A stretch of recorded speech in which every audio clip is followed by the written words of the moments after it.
Welcome to the Pivot Playground podcast. This is a space where we shoot the shit on living a creative and adventurous life, one not bound by rules or how it's been done before. From navigating the wild ride of solo entrepreneurship to evolving through the ebbs and flows of just being human, we're here to explore all of it, to do things on our own terms, and to remember we always have the power to pivot. Jump in, play hard, and savor the journey.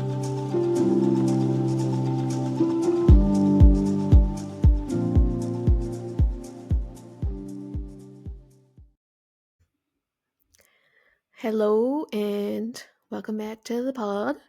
So, today I wanted to talk. I have a little story time about something that it was like one of those very pivotal moments for me that actually changed the whole way I look at design and creativity. And it ended up being something that was like a real core foundational value of my entire business and career over the last 12 plus years. And I think it was an absolutely huge piece of getting me to where I am now. So uh, it was, it must have been when I was living in Sydney, like 13. I was there in like 2010-ish for a couple years. And at the time, like I kind of mentioned on the first episode, I was working a 9 to 5 job. I didn't love it. And so I started doing and looking for creative things outside of that. And at the Apple store in Sydney, I don't know if they still do this, but at the Apple store in Sydney, they had these like creative talks where every now and then it would just be like a talk by some creative person. They had one that I went to. It must have been like after work or something on the weekend. They had one with this design studio that I'd never heard of at the time. I believe the studio was called Toko. I don't know if they still exist or if they're still in Sydney. Um, but anyway, I went to it and I believe they were from somewhere overseas, like maybe Scandinavia or something. They were from a totally different part of the world. And basically, they told us that they basically explained the way, because I was in Australia. So they were like just telling us how the way people look at design and learn about design in Australia and the rest of the world was like very different to what they learned. And they basically told us, they were like, yeah, we don't own a single fucking graphic design book. Like, we don't follow blogs. We don't really pay attention to what everyone else is doing. And they just explained this whole different way of looking at design. And it completely blew my mind because at the time, I was maybe a year ish into my first ever job, just finished my design degree where it was kind of part of it. Like I had the biggest, this was before Pinterest, like I had the biggest folder of design inspiration on my desktop. And it was just kind of taught that you are just always looking for inspo everywhere. And that's where you create your work from. Like just consuming so much outside stuff and following the trends of the industry and just paying so much attention to what everyone else is doing. So I went into this talk and it blew my fucking mind. And they were just so casual about it. Like it wasn't from a place of an ego thing. They were just like, why would we do that? Like that doesn't really serve the work very much when you're so consumed by what everyone else is doing. That doesn't actually help the work. And they were quite a they weren't a big studio. I think they had a really small team, but they did really big projects. I think they did stuff for the city of Sydney. And they were talking at the Apple store. So obviously they had some really, they knew what they were doing and they had some really cool projects. So to see such a somewhat successful business come in and give me this entire new outlook on how to approach design and creativity was just absolutely wild. And from that, it honestly really hugely forced me to like change and pivot the whole way I looked at design. And it really ended up becoming like a pretty core value of my whole business. So from that moment on, like I was still working a job then, and I can't remember. I don't even know if I was freelancing then, to be honest. But like once I did start freelancing and eventually become self-employed, that was something that I was very conscious and like intentional about. I was like, I don't I don't want to give a shit what everyone else is doing. Like it just doesn't feel that interesting. And again, like it doesn't really serve the work that much to be so consumed by just making shit that looks like everything else. Why would that be a thing? So that honestly, I think was I didn't even do it as a business choice, but it ended up being something that really crafted my work and my design style, I guess you could say, because I was like blissfully unaware of what most other people were doing or what the trends of the time were. Um, and it's something that I've actually seen some other people talk about. I can't remember. There was a New Zealand designer. I don't know if it was Karen Walker. Someone from New Zealand. I was reading an interview with them once, and I was like, yes, of course, a Kiwi would say this. And it's just so good. I don't know if it was Karen Walker, someone. Anyway, they were basically saying that like you can choose to be naive to anything, and that can actually serve you pretty well in business. And I'd never really seen anyone talk about it in that way, other than this design studio.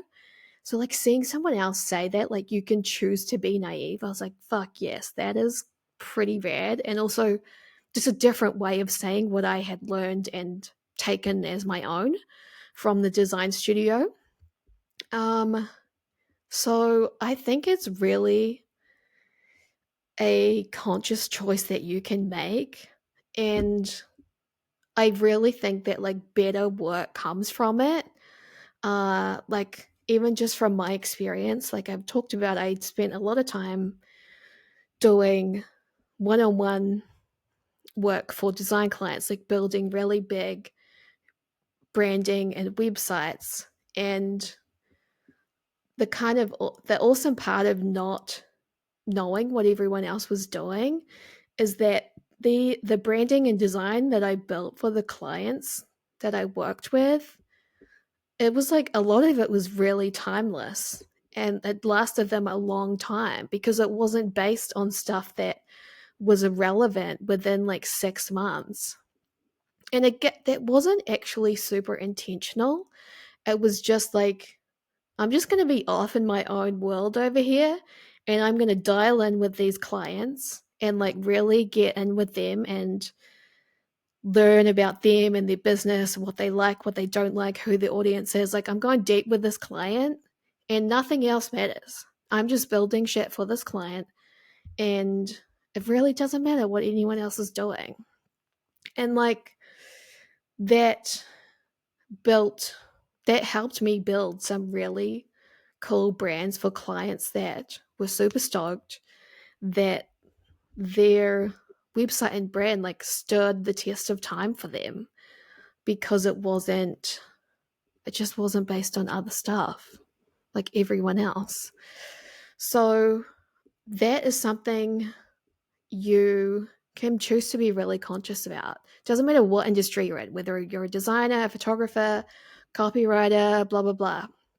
And the other piece of this is like uh really being conscious. I feel like I'm using the word conscious a lot. Conscious of who you follow on social media, newsletters, whatever, wherever the fuck you follow people. Because I think a lot of the time you just end up following so many people, especially people in the same industry as you, which is fine because like obviously we're gonna have like friends, we want to see what's happening, but like again, you don't have to.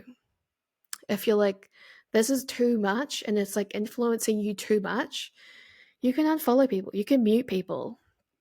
Um, you can choose to be blissfully unaware to all of it and just like go off in your own zone and make stuff that you want to make that feels fresh and different.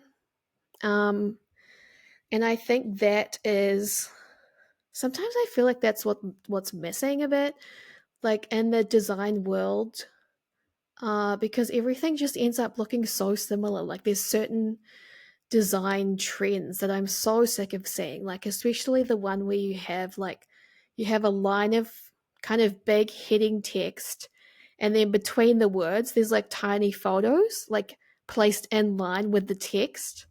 Like I'm so fucking sick of seeing that. Can we just not do that anymore? I feel like that trend has been around for like a couple years and like most people don't do it very well. Like it looks kind of amateur, if I'm being honest. There's a couple people that I saw recently. I'm like, oh my god, that actually looks really good. Even though I hate the fact that it's a trend people are still doing.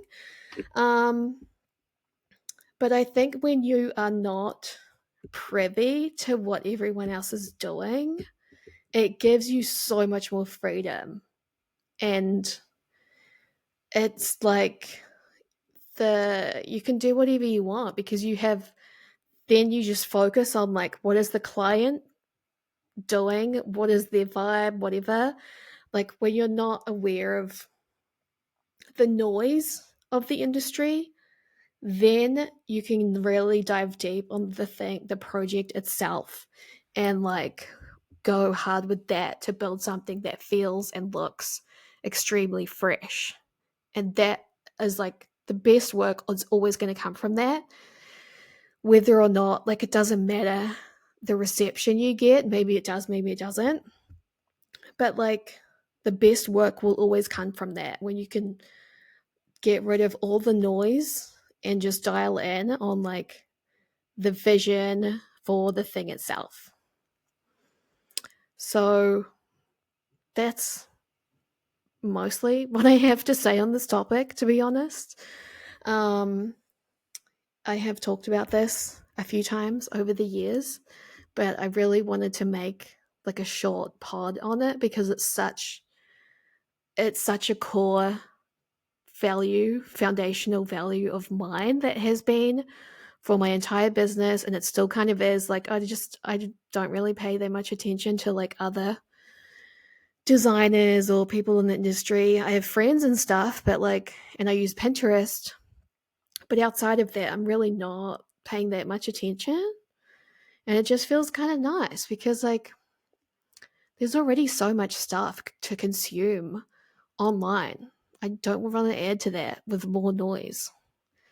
And I think sometimes even if you like you can be subconsciously influenced by a lot of this even if you don't think you are. So if you just like totally remove yourself from all of it, you're way less likely to be subconsciously influenced by all of it when it comes to your own creating, if that makes sense. But yeah, that's all I got on this topic. Hopefully that like gave you maybe some ideas or like things to think about in terms of just choosing to tune out the noise of your industry if you want. If you feel like that's something that you're like, yeah, I'm sick of this shit, you can choose to turn it out. Tune it out if you want. I feel like my accent sometimes I like say words and I'm like, oh, did that sound Canadian? Did that sound like a Kiwi accent? I don't even know what the fuck that was. Uh, anyway, that's all I got. See you next time.